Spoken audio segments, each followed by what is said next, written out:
Today, we are going over the guys that just missed making my personal projection for the opening day roster. We're going over position players, we're going over pitchers, and also giving you some prospects to keep an eye on during spring training. Let's get into it, you guys. How's it going, A's fans, and welcome to episode 527 of the Locked On A's podcast, part of the Locked On Podcast Network, your team every day. I'm your host, noted baseball fan Jason Burke, and on today's show, we're going over the guys that just missed my opening day roster. It's the long-awaited, hopefully long-anticipated episode that I've been promising for about a week now, and we'll get into why it's been a week in just a second. But before we do, today's episode is brought to you by FanDuel Sportsbook, the official sportsbook of Locked On. Make every moment more. Visit FanDuel.com/LockedOn today to get started. Great sponsor. Go check them out if you haven't already. Also, the Super Bowl is this weekend. FanDuel would probably be a good place to go place a bet over there. But before we get into anything else, make sure to follow the podcast wherever you like to hear podcasts. We're available wherever. Thank you so much for making Locked On as your first listen of the day. We are available wherever you want us. If you like listening to things on YouTube or watching things on YouTube, go over there because we are trying to get to 1,000 subscribers by opening day, and we just got to 800 subs today, and I got very excited about that. And I was like, oh, I should have said I'm not recording one more episode until we get to 800 subs on YouTube and see if. But I'm not that kind of. I would have totally recorded anyway. I just thought it would have been funny, but we got there anyway, so I didn't have to threaten the audience, I guess. But also, before we get into anything, sorry for it being a week since the last episode. My stepmother my mother-in-law, that's the one, slash babysitter, she had eye surgery for some stuff. So she's recovering from that. And so I haven't had, as much free time with I've been watching the baby. This is what's going on. So not as much time to record of late. So I apologize. She's on the mend. Hopefully she's good in just another few days, and we can get back to a regular schedule because spring training starts in just a few days, and I want to get you guys I have a host of topics that I'm very excited to talk to you guys about. It's just a matter of getting down to recording them. So hopefully we have a bunch of things to get you excited about baseball season coming to you guys next week. But let's get into today's episode. We're going to start off with the position players that just missed my list. As a refresher for the guys that did make my opening day roster, here we go. We got catchers, Shea Langeliers, Manny Pena. First base, Jesus Aguilar and Ryan Noda. Second base, you got a platoon between Tony Kemp and Aledmys Diaz. Shortstop, Nick Allen, all by himself. Third base, I got a platoon with Jace Peterson and Kevin Smith. Left field, Seth Brown. Center field, Esteury Ruiz. Right field, Ramon Laureano. And then I got Christian Pache as my other guy. There's a lot of platoons going on here, so that makes it so that there's 13 guys, I believe. So that's the 13. Those are 13 names, and Christian Pache, he might not make the team. I don't know, but he's on my team because he plays great defense, and I'd like to see if his bat can work out. So that's why he's on my team. Also, he seems lovely. I like having lovely people on my teams. There's that. So that does mean that there are some guys that you've heard of that have some real potential that are not on this club. And we're going to start off with Jordan Diaz, who he made his debut last season. He's 22 years old going into this season. Very young. He's still considered a rookie. He didn't He didn't exceed his rookie levels. So he's still a rookie. And he looks to be playing for Team Columbia in the WBC. That is very cool. That means we might be able to actually see him on a bigger stage than we might even just be able to see him because A's spring training games not televised very often. So we might actually get to see him play baseball much sooner than we would have otherwise. And that is good. But I think that also could work against him a little bit because the reason that he didn't make my opening day roster in general is not because, he's a bad player or anything. I think that he's solid, and it looks like he's been working on exaggerating his leg kick a little bit to add a little bit more power, which could be. I've written about that over at Inside the A's, so go check that out. But I think that if he's not under the A's tutelage during spring training, then they're not going to necessarily know. They're not going to be able to put him at a defensive position in which they want him to excel and have him make the team at like second base or in the outfield if they wanted to go that way. They don't get to be there with him in that regard. And so if he's in the WBC, I think he's been playing DH a lot in these Columbia games, and that's not what the A's want. So the reason that I had him in the minors in the first place was he's got to learn a position defensively, and because that's what the A's want, is they want him to have a defensive position. They think that his bat is pretty solid, actually. And so with that, I think that he's probably not going to make it. He'll be up soon. Like, as soon as there's an opening for him, he's in, because he's a major league talent. He hit 265 with a 294 OBP in 51 plate appearances in his first stint in the big leagues. Not bad numbers. Didn't strike out a whole bunch. Also doesn't walk a ton, but that's not necessarily his thing. He was able to make contact, but he had a negative 4.8 degree launch angle, which is not great. That means that it's getting hit on the ground every time, and it's just finding holes, which can be good, but it's probably not great for like more than singles. So that leads you back to the leg kick, and he just needs a defensive position. So it's those couple of things. He needs to get a little bit of lift on his swing and also a defensive position. That's why he's not on my opening day roster, but I think he's good. I think he's solid. He'll be up. Don't worry. Dermis Garcia, I think that a lot of us fell in love with Dermis Garcia last year. He's 25 years old. And this one, I feel is pretty simple. Obviously, there's Jesus Aguilar and Seth Brown, maybe, at first base. And also Rule 5 draftee Ryan Noda. So there's a lot of guys at first base. He could make the team as the DH, but it looks like Aguilar is probably going to be doing a lot of DHing as well. But for Dermis Garcia, he's been actually working on lessening his leg kick a little bit. He's been posting a lot of videos on that with his new leg kick on Instagram. I messaged him and I was like, hey, how's the leg kick feel? He's like, feels pretty good. I'm feeling strong. I'm feeling ready. And I'm not sure if I was supposed to say that or not, but it wasn't much. But Dermis Garcia, very nice guy. He responded to random Locked On A's Instagram account and said that he's feeling good. So that's the first best shape of my life. I'm going to count it. That's the first best shape of my life from an A's player this season. Love it. Dermis Garcia, he struck out 44% of the time. That's what I'm alluding to here. He didn't make a lot of contact. So he needs to not strike out 44% of the time, working on that new, with his new loading technique with his legs. Could be good. I don't want it to cost him a lot of power, but if he makes more contact, that should get him up to the big leagues again. And I like him a lot. He can hit the ball so far. I like him a lot.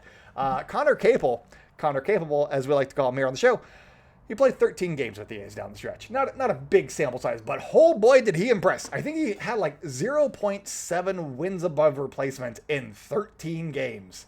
So over the course of 162, he's like an 80-win player in one season at that rate, which is outstanding. He hit 371 with a 425 OBP, a 16.9% strikeout rate, and an 8.5% walk rate. Those are great. Those are all great numbers. He also 83rd percentile in arm strength. That is great. But I think that I think that it might be Christian Pache or Connor Capel at the end of spring training. And because Pache is out of options, I think that is why he makes the roster. And Capel, who has two options remaining, is sent down. And they give Pache just a little bit of time to figure things out. And then maybe Capel comes out a little bit later. But I like Connor Capel a decent amount. I liked what we saw in those 2 weeks that he was here. I mean, he was claimed off of waivers in September. He hasn't been with the club very long, but people seem to know him in A's land, so that's good. So those are the first three. Last guy I got here. I need to get Jonah Bride back on the show. It's been a couple of years. I had him on when he was a minor leaguer a couple of years ago. He was having a big breakout season, in my view at least. And we talked for a little bit. It was fun. It was before we did YouTube, so it's in the audio only version of our saga of this podcast. But Jonah Bride, he's been to so many weddings this offseason. I want to get a count on how many weddings he's been to. He was just at Nick Allen's bachelor party or bachelor weekend. I don't remember where it was. It was down south not LA, but down there, Palm Springs ? Somewhere in there. This past weekend. So Jonah Bride, he's been at so many weddings.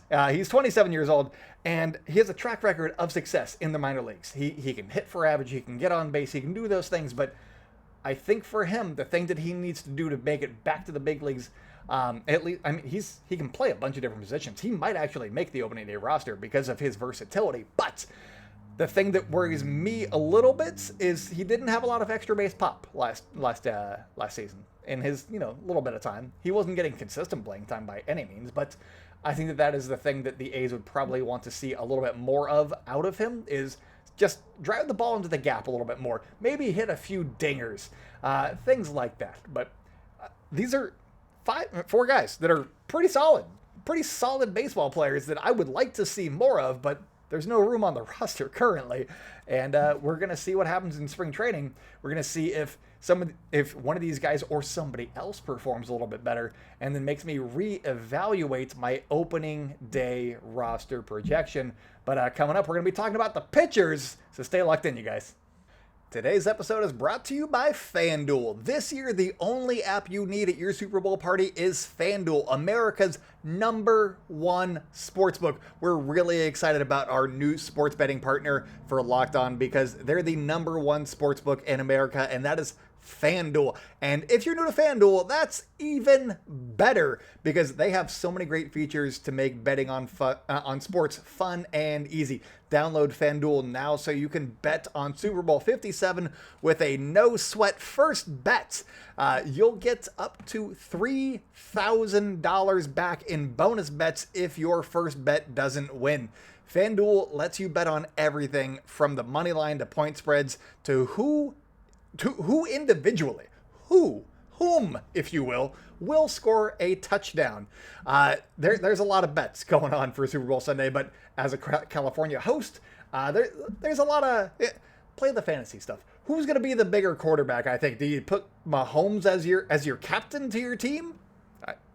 Probably, because he's pretty good. But are you worried about him being hurt? I don't know. So there's a lot to consider there. I don't know. The FanDuel Sports app is safe, secure, and super easy to use. Best of all, you can get paid your winnings instantly. So join FanDuel today at FanDuel.com/LockedOn to claim your no-sweat first bet on Super Bowl 57. That's FanDuel.com/LockedOn. Make every moment more with FanDuel, official sportsbook partner of the NFL. Welcome back to the Locked On A's podcast. If you guys are enjoying the show, make sure to subscribe wherever you like to hear podcasts, especially if it's on YouTube, because we want to get to 1,000 subs by opening day. And if you're already subscribed and you're like, hey, how do I help? Leave a like, leave a thumbs up, leave a comment down below. Those things both helped tremendously in helping the YouTube algorithm find other fans like yourself who might, in fact, enjoy the show as much or maybe even more than you do. So do that. It helps. Also, make sure to follow us on social media at Locked On A's on Twitter and Instagram. I'm at @JasonB on Twitter. Check out Inside the A's for more A's news, insight, and analysis coming your way.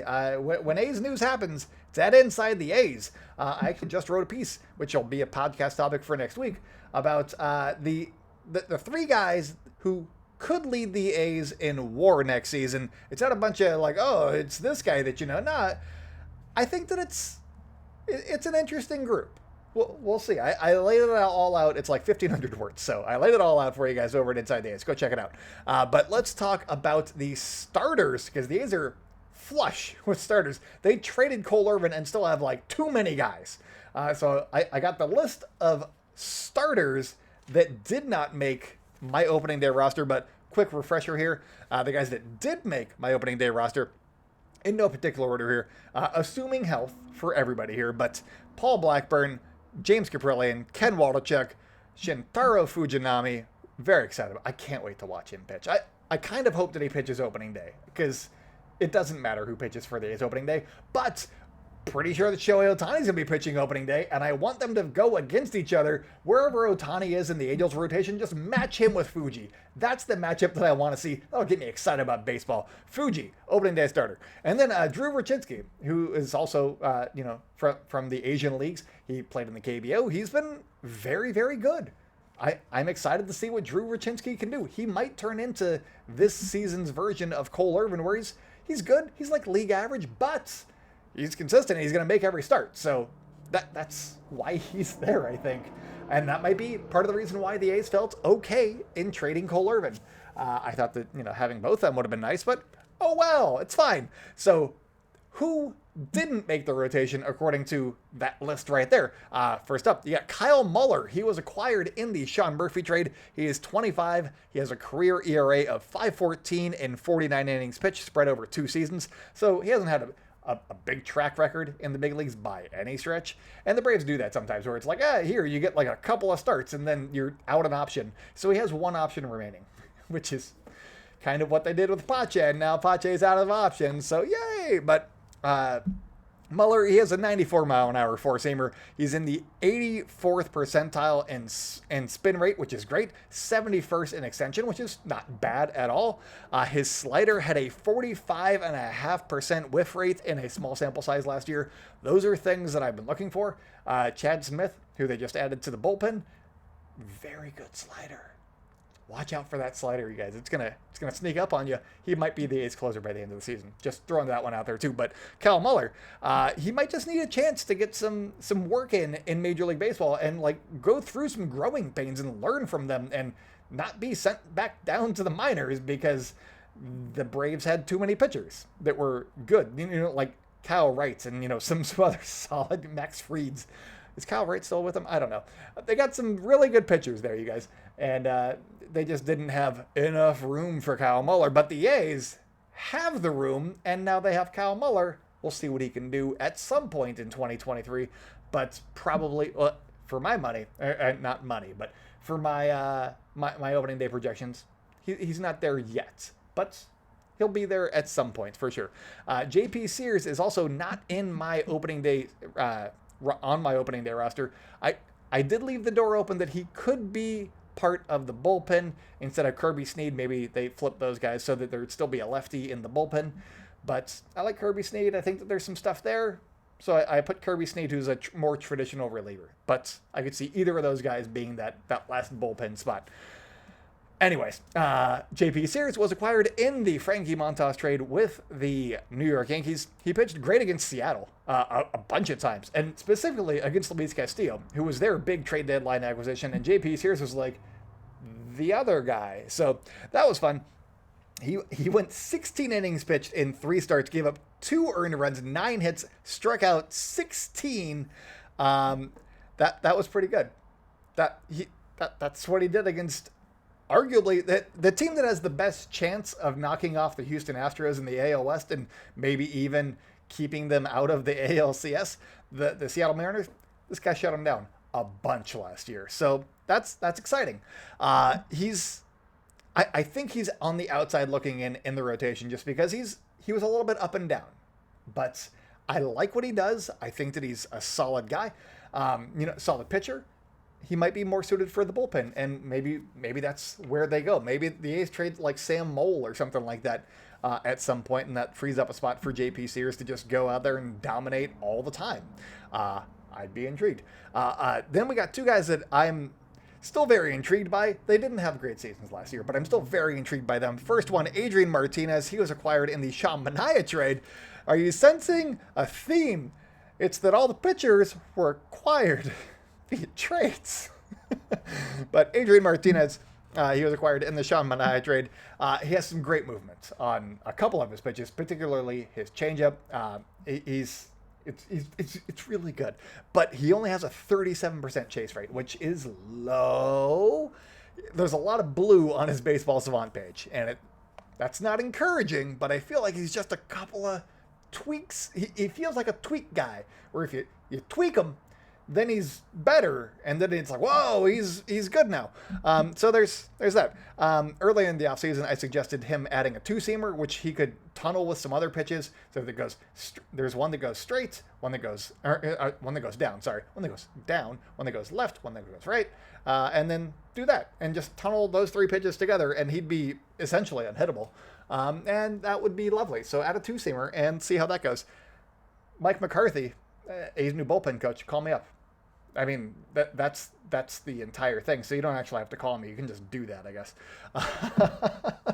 But he's going to have to become more effective, I think. And maybe even work on another pitch or work on getting more whiffs. One of those things to be considered again in the big leagues. But Adam Oller is the other guy that is not making my opening day roster. He was acquired in the Chris Bassitt trade, another guy.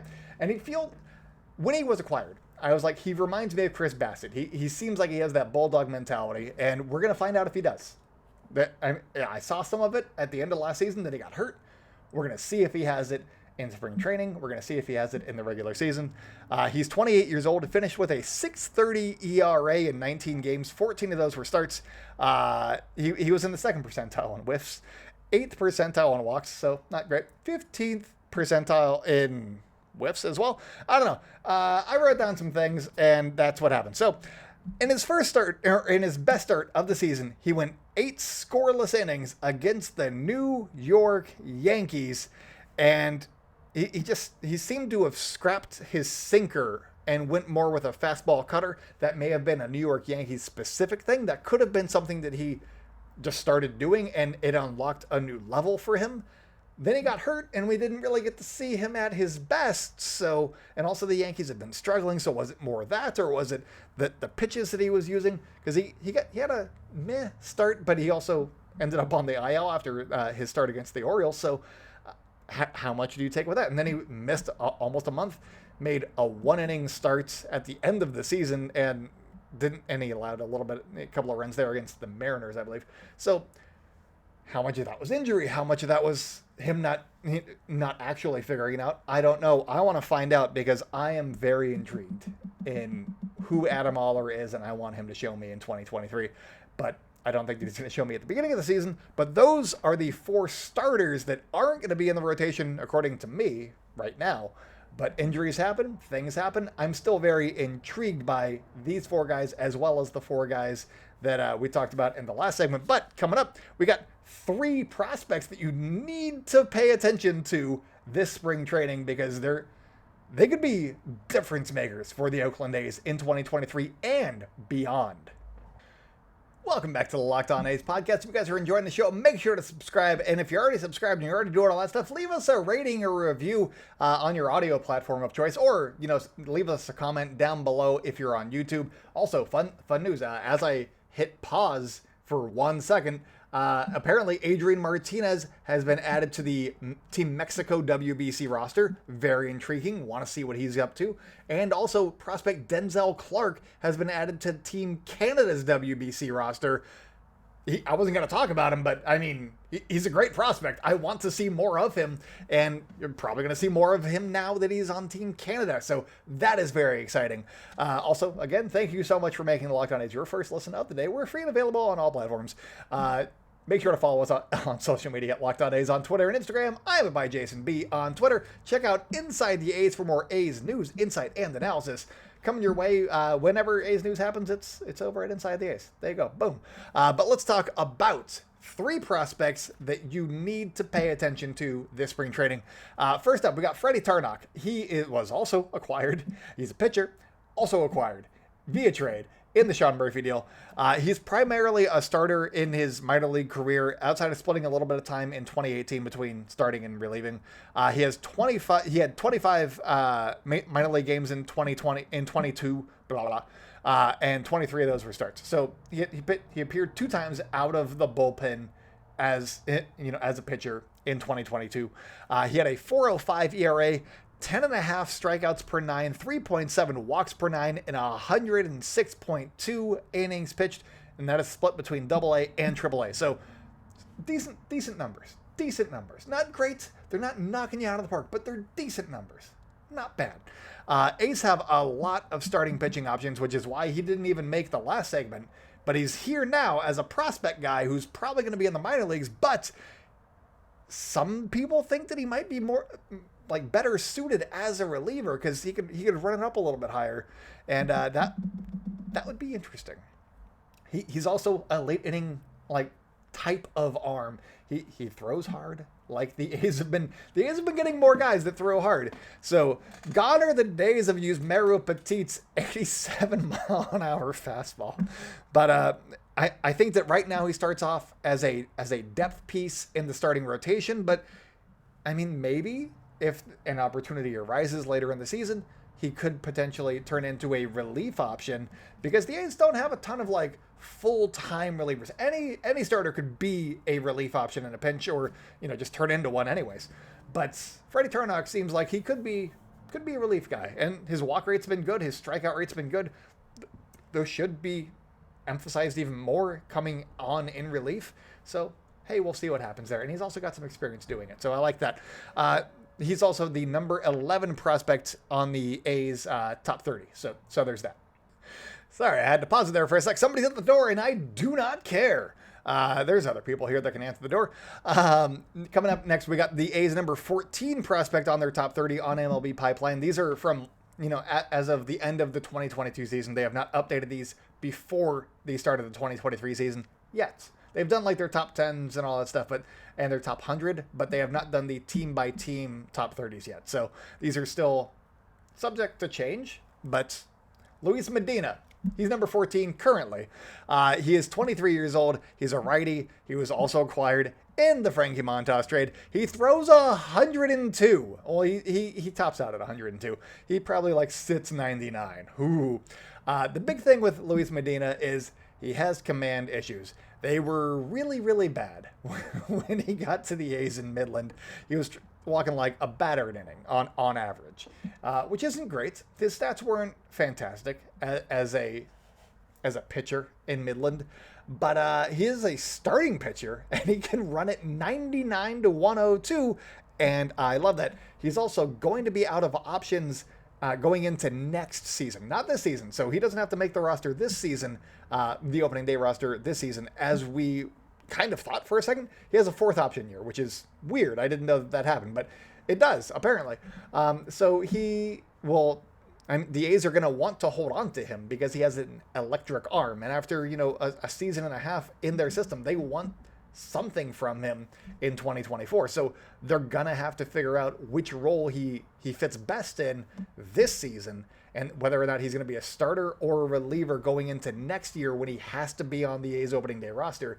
That's going to be something that they're going to be doing. So my guess is that they're going to give him, the first half of the season as a starter in Las Vegas, see how it goes. What are, maybe not like, what are his stats saying? What is his ERA? Because the ball flies in Las Vegas. So let's put that on the side. But how is his walk rate looking? How are like those peripheral things going?